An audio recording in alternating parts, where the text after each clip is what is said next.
రాజ్ గారు యా అండి. నాగార్జున గారితో నాసాంబరంగా చేశారు. అందులో నాగార్జున గారు కత్తి పట్టుకొని ఇది చేశారు అందరినీ. ఇందులో మీరు కత్తి పట్టుకున్నారు. ఆయన నుంచి ఏమైనా నేర్చుకున్నారు ఈ సినిమాకి? లేదండి, ఇది యాక్చువల్లీ ఆ షూటింగ్ అయితే దానికంటే ముందే అయిందండి. అదంతా నేర్చుకున్నది మా డైరెక్టర్ గారి దగ్గర నుంచి.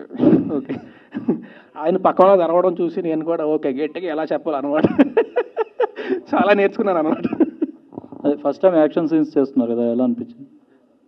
యాక్చువల్లీ నేను నిజంగా ఎంజాయ్ చేశానండి. అంటే అంటే ఫైట్ సీన్స్ అయితే ఇంతకుముందు చాలా సినిమాలు చేశాను, కానీ ఇంత ఇంటెన్స్ యాక్షన్ ఇంతకుముందు ఎప్పుడు చేయలేదు నేను నిజంగా చాలా ఎంజాయ్ చేశాను. పృథ్వీ ఫైట్ మాస్టర్, తను కూడా అంటే ప్రతిదీ కూడా చాలా కేర్ తీసుకొని చాలా ప్రాపర్గా డిజైన్ చేసి చేస్తాడు. ఇంతకు ముందు కూడా ఐ వర్క్డ్ విత్ సో నేను నిజంగా చాలా ఎంజాయ్ చేశాను ఫైట్ సీన్ అంతా కూడా. ఒకటే ఏంటంటే అదైతే ఒక కార్నర్ తుక్కు ఉంటుంది కదా, అదంతా ఎగురుతూ ఉంటుంది. షుగర్ ఫ్యాక్టరీలు చేసిన వాసన ఒకటి, ఐదు ఒకటి, ఆ వేడి ఒకటి, ఇవి తప్ప చెరుకు ఇవి ఉంటాయి కదా, పొర ఇంత ఫ్యాన్లు పెట్టి ఇవి పెట్టి ఎగురుతూ ఉంటే కంట్లో పడి ఇది పడి అది కొంచెం తప్ప, otherwise I really enjoyed the entire action sequence.